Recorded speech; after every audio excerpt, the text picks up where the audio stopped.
राहिला. दुसऱ्या दिवशी पुन्हा 3 वाजता पुन्हा म्हणजे रात्री झाले 11:30 वाजता पुन्हा दुसऱ्या दिवशी 3 वाजता त्यांनी 1.3% पुन्हा मतदान वाढवलं, म्हणजे 10 लाख मतं पुन्हा वाढवले.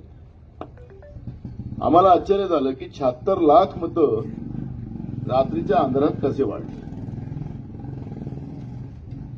मग आम्ही पत्र दिलं निवडणूक आयोगाला, केंद्रीय निवडणूक आयोगालाही आमच्या केंद्रीय नेतृत्वाने पत्र दिलं. आम्ही राज्याच्या निवडणूक आयोगाला दिलं. राज्याचा निवडणूक आयोग सांगतो की 1 लाख बूथ आपल्या महाराष्ट्रामध्ये आहे. आपलं राज्य मोठं आहे आणि प्रत्येक बूथवर 76 मतं झालीत, म्हणजे 76 लाख होतात. मी त्यांना सांगितलं की तुमच्याजवळ एक व्यवस्था आहे की व्हिडिओ फोटो सगळे घेतात ना, पण पाहतो ना मतदान जातो त्यावेळेस व्हिडिओ पण असतो. मग कुठं कुठं मतदान झालं